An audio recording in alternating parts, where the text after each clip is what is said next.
अस्सलाम वालेकुम friends. Last lecture में हमने टेबल किस तरह क्रिएट करना है, उसका डाटा किस तरह डिलीट करना है या कंप्लीट टेबल मतलब ड्रॉप किस तरह करना है, यह सब देख लिया था। तो आज हम इससे नेक्स्ट देखेंगे।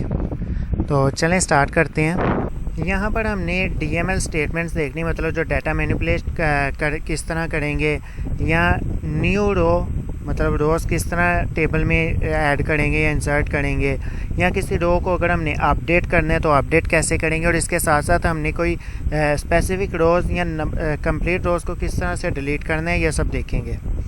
तो यहाँ पर डीएमएल स्टेटमेंट की बात करते हैं कि डीएमएल स्टेटमेंट्स क्या होती हैं। डीएमएल स्टेटमेंट क्या करती है, add new row into a table, कि हमने जब न्यू रोज़ किसी भी टेबल में ऐड करनी होती है तो डीएमएल स्टेटमेंट की मदद से कर सकते हैं, या मॉडिफाई कर सकते हैं अपनी रोज़ को, या कोई भी हमारी रो है उसको रिमूव करना है टेबल से तो वो रिमूव कर सकते हैं। यहाँ पर ग्राफिकली बता रहे कि किस तरह से हम न्यू टेबल में एक टेबल में न्यू रोज़ को किस तरह से ऐड करेंगे। हम ये जो क्यूरी है इसको प्रैक्टिकली करके देखते हैं और फिर इसको समझते हैं कि किस तरह से ये क्यूरी एग्जीक्यूट होगी। तो चलें एसएसएमएस पे चलते हैं, वहीं पे जाके अपना सारा काम देखते हैं। ठीक है, यहाँ पर हमने लास्ट टाइम जो टेबल, चलेंगे एम्प्लॉय का टेबल अगेन क्रिएट कर लेते हैं क्योंकि ये हमने डिलीट कर दिया था लास्ट लेक्चर में। अब क्या करते हैं, अब जो टेबल्स में डाटा किस तरह ऐड करने हैं ये देखते हैं। यहाँ पे हमारे पास सबसे पहले इंसर्ट इनटू की है, इंसर्ट इनटू की क्यूरी। इसके अंदर हम कहते हैं इंसर्ट इनटू के किस में इंसर्ट करना चाहते हैं, हम कहते हैं एम्प्लॉय में। ठीक है, एम्प्लॉय के टेबल में हमने डाटा एंटर करना है। तो यहाँ पर दो तरह से डाटा इनपुट कर सकते हैं। सबसे पहले हम क्या करें, हम कॉलम्स के नेम मेंशन करें, देन हम उनको वैल्यूज़ दे दें, या हम डायरेक्ट वैल्यूज़ दे दें। तो हम क्या करते हैं, हम ना हमारा जो टेबल है उसका नेम लिख के हम डायरेक्ट वैल्यूज़ देते हैं सबसे पहले, देन उसके बाद दूसरी तरह करके देखेंगे। यहाँ पे हम वैल्यूज़ देते हैं। हमारे पास क्या था, हम अपना टेबल ओपन कर लेते हैं, एम्प्लॉय का टेबल, क्योंकि जब वो ओपन कर लेंगे तो फिर हम एक सीक्वेंस देखते जाएंगे कि हमारे पास फर्स्ट कॉलम कौन सा था, और उसी लिहाज से हम एक सीक्वेंस में वैल्यूज़ को इंसर्ट करते जाएंगे। तो हमारे पास सबसे पहले यहाँ पे क्या आईडी है। ठीक है, तो हमने आईडी जो थी वो इंटीजर में थी तो हम आईडी देते हैं 15 कह देते हैं आईडी। देन क्या हमारे पास नेम है, तो नेम होना चाहिए स्ट्रिंग टाइप, तो हम यहाँ पे नेम दे देते हैं।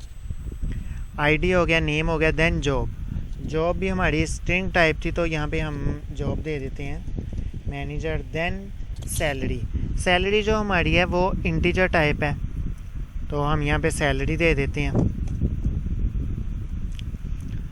ये यहाँ पे सैलरी भी दे दी। अब हमारे क्या चार कॉलम है ना, तो हमने चारों कॉलम्स की वैल्यूज़ दे दी। ये हमने इस जब डायरेक्ट वैल्यूज़ देनी है तो हमने क्या करना है, हमने अपना टेबल ओपन कर लेना और वहाँ पे देखना है कि सबसे पहले कौन सा कॉलम है, देन कौन सा है, फिर उसके बाद कौन सा है, और उसी लिहाज से उसी सीक्वेंस को फॉलो करते हुए हमने क्या करना है, अपनी वैल्यूज़ यहाँ पर लिखनी है। ठीक है, इसको लिखने के बाद अगर मैं इसको एग्जीक्यूट करता हूँ तो जैसे एग्जीक्यूट करेंगे तो यहाँ पे आ जाएगा वन रो अफेक्टेड, मतलब कि फर्स्ट रो में डाटा इंसर्ट हो चुका है लेकिन यहाँ पे डाटा शो नहीं हो रहा। वो क्यों नहीं हो रहा, क्योंकि हम इसको क्लोज़ करके दोबारा से ओपन करते हैं तो फिर ये डाटा शो हो जाएगा, क्योंकि वो जो फर्स्ट टाइम हमने उसको ओपन किया हुआ था तो वो लेआउट जो यहाँ कह लें लेआउट जो हमें शो हो रही होती है, ठीक है, वो उसके अंदर डाटा नहीं था, लेकिन जो जहाँ पे हमारा डाटाबेस पड़ा हुआ है वहाँ पे डाटा अपडेट हो चुका है। यानी कि न्यू जब हमने क्यूरी एग्जीक्यूट की, ये इंसर्ट इनटू की, तो जो जहाँ पे हमारा बैकअप पड़ा हुआ है उसके अंदर जाके डाटा स्टोर हो चुका था। लेकिन ये जो हमें लेआउट शो हो रही है इसके ऊपर तब डाटा शो होगा जब हमने अपनी जो मतलब ये टेबल है इसको क्लोज़ करके दोबारा से ओपन करेंगे तो फिर ये क्या होगा, हमारा डाटा जो हमने इंसर्ट किया होगा वो डिस्प्ले हो जाएगा।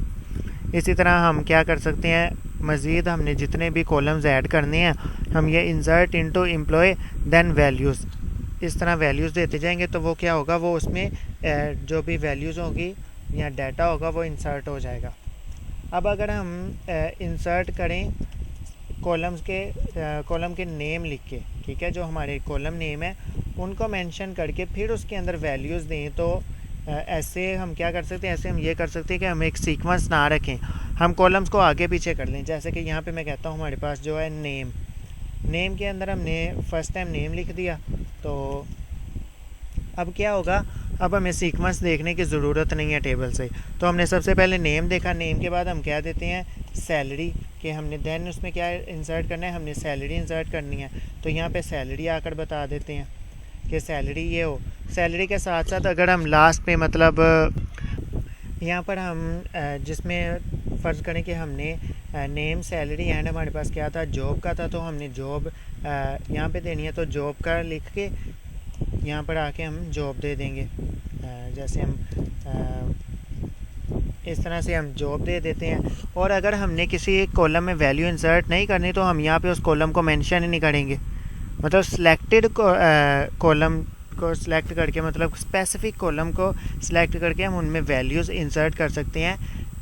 लेकिन ऊपर जो था, ये जो क्यूरी थी, इसके अंदर हमने एक तो ये देखना था कि हमारा सीक्वेंस कौन सा है, ठीक है, कि किस सीक्वेंस से हमारे कॉलम्स हैं। और उसके अलावा अगर हमने कोई वैल्यू इंसर्ट ना करनी होती, फॉर एग्जांपल हमने जॉब ना बतानी होती, तो यहाँ पर हमें नल लिखना पड़ना था कि ये जो वैल्यू है ये नल रहे, ठीक है।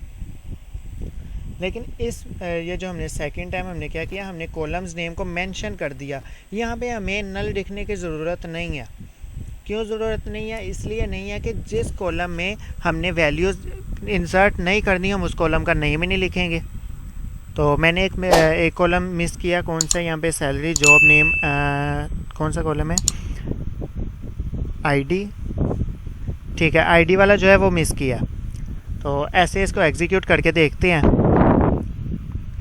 तो क्या हुआ, उसने आईडी के बगैर ही जो हमारी वैल्यूज़ थी वो इनपुट ले ली। और अगर हम मैं इसको डिस्प्ले करता हूँ, सेलेक्ट स्टैटिक फ्रॉम EMP, और इसे एग्जीक्यूट करते हैं, तो देखें जो आईडी वाले कॉलम है, मतलब आईडी वाला कॉलम सेकंड टाइम जो सेकंड रो है, इसमें देखें उसमें नल उसने खुद ही इंसर्ट कर दिया। लेकिन अगर हमारा ये वाले इस तरह लिखते कि हम जो हमारे कॉलम्स नेम थे वो मेंशन ना करते, तो हमें तब क्या करना था, तब हमें लिखना पड़ना था। तो यहाँ पर हमें मेंशन करना पड़ना था कि जिस कॉलम में हमने वैल्यू इंसर्ट नहीं करनी वहाँ पे नल लिखने की ज़रूरत है। लेकिन इसलिए हम क्या करते हैं, हम ये वाली जो सेकंड टेक्निक है ये यूज़ करते हैं, ताकि हमें जिस कॉलम में वैल्यूज़ इंसर्ट नहीं करनी उसको नल लिखने की ज़रूरत ना पड़े। और दूसरी चीज़ ये कि हमें सीक्वेंस पे नहीं देखना पड़ता, जो जो हमारे कॉलम है हम सिर्फ उनको लिखते हैं और आगे उनमें वैल्यूज़ इनपुट कर देते हैं। मतलब वैल्यूज़ लिख के एग्जीक्यूट करते हैं तो वो हमारी वैल्यूज़ इनपुट हो जाती है। तो इस तरह से हम डाटा इंसर्ट करते हैं। नेक्स्ट हम देखते हैं, नेक्स्ट हमारे पास इंसर्टिंग न्यू रो, ये हमने देख लिया है। इंसर्टिंग रो विद नल, ये नल के साथ मतलब नल लिखना पड़ेगा, जो हमने ये भी देख लिया है। नेक्स्ट हमारे पास इंसर्टिंग स्पेशल वैल्यूज़, ये क्या है, बेसिकली हमारे पास जैसे हाई डेट है, हाई डेट कॉलम है, इसके अंदर हमने हाई डेट किसी भी एम्प्लॉय की इनपुट करनी है। तो हम क्या करते हैं, SYS डेट मतलब सिस्टम डेट, जो करंट डेट होती है सिस्टम की, वो ऑटोमेटिकली क्या करते हैं, यहाँ पे हमें डेट को लिखने की ज़रूरत नहीं पड़ती। ये सिस्टम डेट का जो है हमारे पास ऑलरेडी फंक्शन, ये क्या करेगा, ये जो हमारी करंट डेट है सिस्टम की वो वहाँ पे सेव करवा देगा। और अगर हमने उस तरह से नहीं लिखनी तो हम इस तरह से भी मतलब सिस डेट लिख के, जैसे हमने ऊपर देखा यहाँ पे सिस डेट लिखा मतलब सिस्टम की डेट, या क्या होगा यहाँ पे सिस्टम की डेट इंसर्ट हो जाएगी हाई डेट के कॉलम में। अगर हमने उस तरह से नहीं लिखना तो हम टू डेट लिख के और ये फंक्शन बना के इस तरह लिख सकते हैं कि पहले Feb 397, और यहाँ पे उसने मेंशन कर दिया मंथ, डेज एंड ईयर्स, कि क्या हो, ये सबसे फर्स्ट जो है ये मंथ है, देन हमारे डेज़ हैं, देन ईयर्स है, ठीक है। उसने मेंशन करके बता भी दिया ताकि जब क्यूरी चले तो हमारा जो SSMS है उसको पता चले कि ये किस तरह से इसको अंडरस्टैंड करना है। नेक्स्ट हमारे पास क्यूरी है, इसके हम क्या कर सकते हैं, हमारा जो डाटा हमने इंसर्ट कर दिया उसको चेंज कर सकते हैं, मतलब अपडेट कर सकते हैं। तो देखते हैं, यहाँ पर कहते हैं कि अपडेट, आगे टेबल और सेट कॉलम आगे उसकी वैल्यू। तो इस तरह से हम क्या कर सकते हैं, हम उस जो भी हमारे कॉलम के अंदर मतलब हमारा कॉलम है उसमें किसी भी रो की सिलेक्टेड रो के अंदर उसका कोई कॉलम है, जैसे कि हमने कॉलम दो रो क्रिएट की थी, उसमें हमने क्या करना है, हमने किसी भी एम्प्लॉय की सैलरी को चेंज करना है, अपडेट करना है। तो वो हम देखते हैं कि किस तरह होगी। हमें जिसके वैल्यूज़ को अपडेट करना है, सबसे पहले तो उसको सिलेक्ट करना पड़ेगा। तो उसको सिलेक्ट करने के लिए यहाँ पे वेयर की क्लॉज है। वेयर की क्लॉज किस तरह से वर्किंग इसके ऊपर करते हैं, ये इससे नेक्स्ट लेक्चर में हम वेयर की क्लॉज को अच्छे से डिस्कस करेंगे।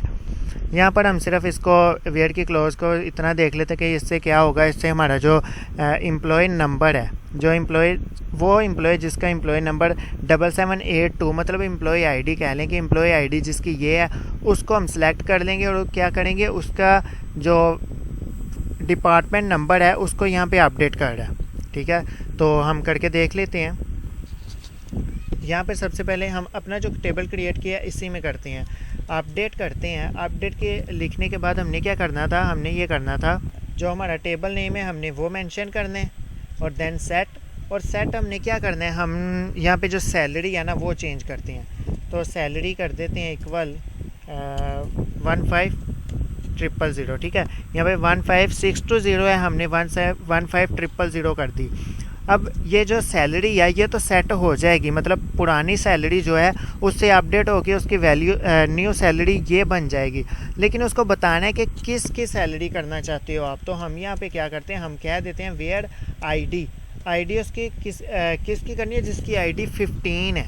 ठीक है, क्योंकि आईडी जो होती है वो तो हर एक की यूनिक होती है ना। तो हमने कह दिया कि जिसकी आईडी 15 है उसकी सैलरी क्या करो, अपडेट कर दो और उसके जगह पे इतनी सैलरी के साथ उसकी सैलरी अपडेट कर दो।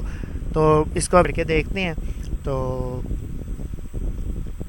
ये क्या हुआ, हमारी जो सैलरी थी हमने 15 पहले को छोड़ती, अभी क्या हुआ 15000 जो न्यू सैलरी एंटर की है।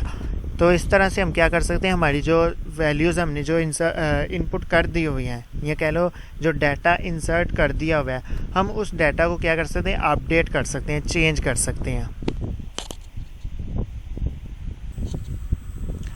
नेक्स्ट हमारे पास बात कर रहा है कि इंटेग्रिटी कंस्ट्रेंट का एरर कब आता है। तो हम यहाँ पे देख लेते हैं, हमने यही अपडेट की क्यूरी जो है इसी को चलाते हैं और यहाँ पर इस बार कह देते हैं कि उस बंदे की जिसकी आईडी है 35 कह देते हैं कि उसकी सैलरी अपडेट कर दो जिसकी आईडी 35 है। तो यहाँ पर हमारे पास कोई भी ऐसा एम्प्लॉय नहीं है जिसकी आईडी 35 है। इनफैक्ट हमारे पास सिर्फ एक ही एम्प्लॉय है जिसकी हमने आईडी मेंशन की थी। तो हमने तो सिर्फ बेसिकली एरर की बात करनी है, तो इसलिए हमने क्या किया, उसकी आईडी को 35 करके एग्जीक्यूट करते हैं। तो इसने क्या किया, इसने 0 रो अफेक्टेड कर दी। पहले 1 रो अफेक्टेड कर रहा था लेकिन अब 0 रो अफेक्टेड कर दी। देखो इसमें एरर नहीं है, क्यूरी हमारी बिल्कुल ठीक है। जैसे सिंटैक्स एरर कोई होता है ऐसा सिंटैक्स एरर नहीं है, लेकिन लॉजिकली ये गलत है। क्यों गलत है, क्योंकि हमारा कोई भी एम्प्लॉय ऐसा है ही नहीं, कोई भी रिकॉर्ड हमारे पास ऐसा नहीं है जिसकी आईडी 35 हो। तो जब हमारे पास वो रिकॉर्ड ही नहीं होगा तो उसको हम किस तरह से अपडेट करेंगे। तो इसीलिए हमने जिस रिकॉर्ड में अपडेशन करनी है उस रिकॉर्ड को पहले मेंशन करना है, मतलब सेलेक्ट करना है। उस रिकॉर्ड को सिलेक्ट करेंगे देन ही हम उसमें अपडेशन कर पाएंगे। नेक्स्ट हमारे पास है कि हम किस तरह से एक टेबल में से कोई स्पेसिफिक रो को रिमूव कर सकते हैं। तो वो डिलीट की कमांड लगा के हम उसको कर सकते हैं। इसमें भी ये होगा कि हमने वेयर की क्लॉज के साथ क्या करना है, उस जिस रो को डिलीट करना है उसको सिलेक्ट करना पड़ेगा। तो यहाँ पे कह रहा है डिलीट फ्रॉम डिपार्टमेंट वेयर, मतलब कोई भी उसके डिपार्टमेंट की, मतलब कुछ किसी तरह भी उसको सिलेक्ट कर दो। तो हम क्या करते हैं, हम ये करते हैं डिलीट। नेक्स्ट हमारे पास फ्रॉम EMP, एम्प्लॉय से हम डिलीट करना चाहते हैं। किसको डिलीट करना चाहते हैं, उस चीज़ को सिलेक्ट करना पड़ेगा।